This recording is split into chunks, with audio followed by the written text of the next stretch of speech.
Muy buenas tardes, mi nombre es Hugo López Arenas, pertenezco al grupo 5 de quinto año de la especialidad en fitotecnia y hoy les vengo a presentar un tema, una presentación acerca de algunas enfermedades fungosas y bacterianas en el cultivo de tomate en el estado de Nayarit, perteneciente al artículo del INIFAP que tiene por título el, el siguiente.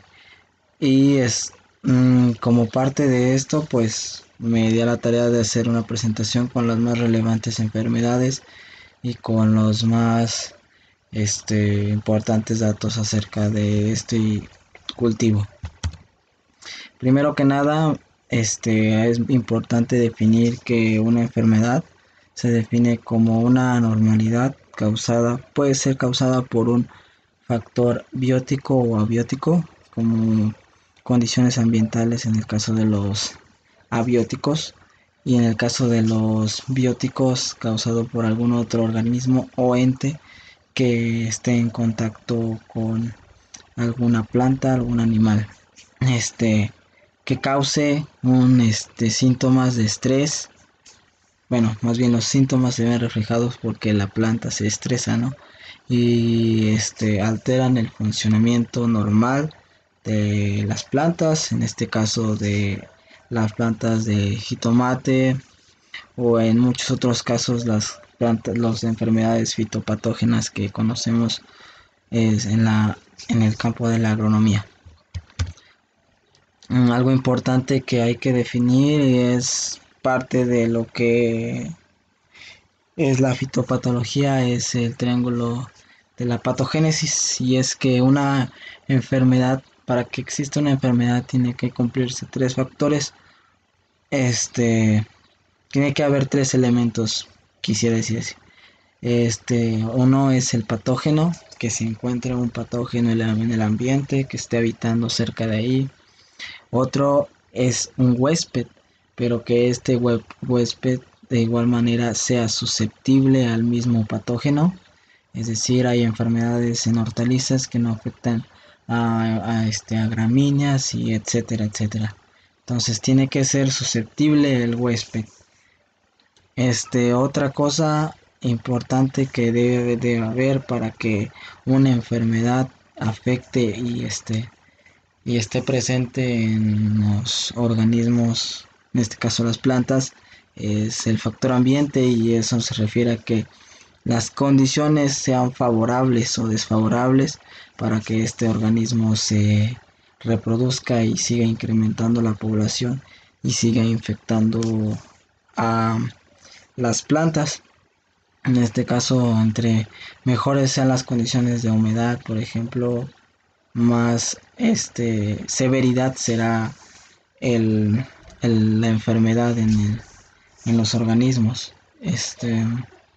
Con la siguiente, bueno, algo muy importante en la fitopatología es el ciclo de la enfermedad.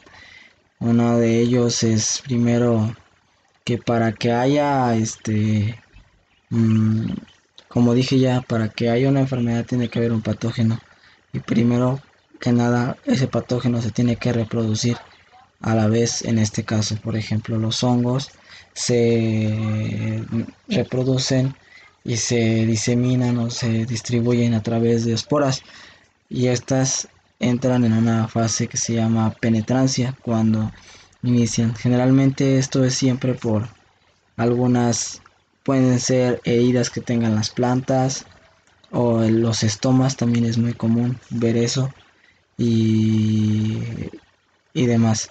Entonces es la forma en la que entran muchas de las enfermedades, a través de las heridas de estomas o incluso lenticelas, y algunas que otras también atacan la sin necesidad de entrar por ningún orificio o alguna cavidad de la planta, entran directamente a través de la membrana celular. En este caso, la penetrancia es la primera fase, seguida de la infección. La infección, que es seguida de la colonización, empieza a reproducirse el patógeno, empieza a distribuirse por el organismo, después la reproducción del mismo patógeno y después ese patógeno empieza otra vez a diseminarse y a distribuirse y a dispersarse a través de el agua, el aire y sobre todo esos dos factores que son parte del ambiente. Y y pues eso es parte del ciclo de la enfermedad. Parte del manejo es de los manejos que se les dan a las plantas en el uso agrícola son la resistencia de plantas. Genéticamente hay plantas resistentes a enfermedades.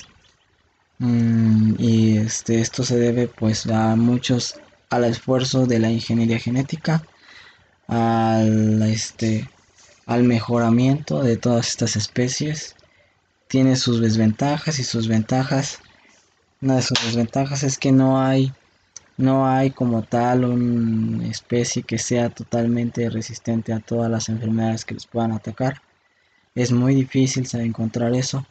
Sin embargo, es útil cuando sabemos qué enfermedad se encuentra en el lugar, qué enfermedades son las más frecuentes y diversas demás cosas. Otro factor importante para el manejo es la exclusión, que es evitar que las mismas enfermedades lleguen hacia los cultivos, y se puede lograr de diferente manera. Puede ser a través de control de áfidos, de algunos vectores como les llaman, que son los principales que acarrean, por ejemplo, bacterias o virus, que son muy comúnmente dispersados a través de estos vectores. Otra cosa es puede ser la este erradicación de algunas plantas que estén enfermas y etcétera. Otro factor importante es la erradicación, y esto se debe principalmente a manejos integrados de los mismos patógenos, que va muy de la mano con la erradicación y la protección, que muchas veces estos dos se basan en el control químico, control a través de fungicidas, bactericidas, viricidas, etcétera. Y bueno, esta es parte de algunas y deben integrar y llegar al mejor manejo para poder controlar enfermedades, no solamente en el caso del jitomate, sino en todas las plantas en general. Las enfermedades causadas por factores bióticos, que son las que nos interesan por el momento. En este caso sabemos que las enfermedades más comunes causadas por factores bióticos están dadas por hongos. El 90-80% de las enfermedades en plantas son por hongos, y a un menor porcentaje por bacterias, virus y nematodos. Los hongos, como sabemos, son organismos pertenecientes al reino fungi. Es una especie de micelio, se le conoce como es un micelio que produce hifas. De ahí se derivan muchas cosas que son septadas o no septadas. En fin, son al fin de cuentas compuestos por quitina. Son muy comunes en la agronomía y muy comunes en las enfermedades que atacan plantas. Otro elemento importante que está presente son las bacterias, que estas muchas veces, aunque son presentes en menor medida, también suelen ser muy severas y causan estragos en muchos de los cultivos a nivel mundial, a nivel nacional. Los virus, por su parte, son muy importantes, no por el número de virus que haya o número de virus que ataquen las plantas, sino más bien por el difícil control que se tiene de estos. Se sabe que la única manera de evitar que un virus mate a una planta o que se pueda erradicar es solamente prevención a través de el control de los vectores, al control del manejo integrado, la semilla certificada, muchas cosas. En los nemátodos, por su parte, son importantes también, más que nada por el hecho de que aunque no sean organismos unicelulares o organismos es más, pertenecen al género Nematodonta y son animales como tal. Muchos de los síntomas que causan son parecidos a enfermedades, por eso también entran en esta categoría, pero no hablaremos esta vez de ellos. Bueno, para entrar en el primer tema, hablaremos de Phytophthora infestans o tizón tardío del tomate, una enfermedad muy común y muy importante a nivel mundial y nacional. En muchos de los cultivos, en chile, en fresa, el género Phytophthora se caracteriza por la gran severidad que tienen muchos de los cultivos y en este caso el tizón tardío, muy importante en papa también. Entonces, vamos a ver algunos de los síntomas. Parecen hojas quebradizas, hojas manchas irregulares, colores muy pálidos, están necrosadas incluso, y este tipo de enfermedad crece exponencialmente de manera muy rápida, por eso debe ser oportuno el control. Este, en condiciones de temperaturas altas sobre todo, y cuando hay una alta humedad relativa, que es cuando, como dije, se presenta la mayor tasa de crecimiento de la población de hongos. En este caso son hongos, son omiceto. Sin embargo, los omicetos son uno de los filos más importantes en la fitopatología. Tenemos tallos y ramas, y lo más importante, que es el daño al fruto, que al final de cuentas en este curso abarcamos el tema de las hortalizas de fruto. Entonces esto es muy importante porque llega a la producción de frutos y a la baja calidad, incluso se llegan a perder cosechas enteras por esta enfermedad. Mm, este, Otra cosa importante es que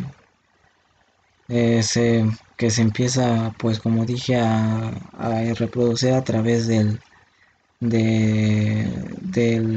las mismas plantas, empieza a crecer, y pues a temperaturas altas, y incluso algunas temperaturas no tan altas, sobre todo en temperaturas cálidas, se desarrolla rápidamente, como muchos de los hongos que veremos. Los daños son de afoliaciones, quebradizos. Aquí podemos ver alguna imagen. Y aquí podemos tener hasta 100% de severidad en nuestros cultivos. Aquí tenemos algunos datos sobre la humedad: 91 al 100% de temperatura, entre 3 y 26 grados centígrados, y un óptimo entre 18. Como vemos, tampoco son temperaturas tan altas como en algunas regiones del país, pero son temperaturas relativamente templadas. Algo importante de esta enfermedad es que la resistencia que tienen algunas estructuras que generan, como las ósporas, es importante. Por eso la difícil erradicación de la diseminación, o evitar la dispersión de esas mismas esporas, que es muy muy muy muy resistente incluso a algunos manejos que se hacen en sustratos o otras cosas, desinfestaciones. Y pues aquí podemos ver los tipos de esporas. Son esporas, y pues ese es el micelio liso al parecer. Bueno, el uso de plántula de desinfestación, el manejo es eso, la desinfestación de la semilla, la rotación de cultivos es importante, el control de la densidad de siembra, el uso de fungicidas. En este caso aquí nombran algunos: clorothalonil, difosfeno, metalaxil, que es muy muy muy muy bueno, es muy recomendado, incluso el fosfetilaluminio, algunos a base de cobre son buenos para el control de de estos tipos de organismos.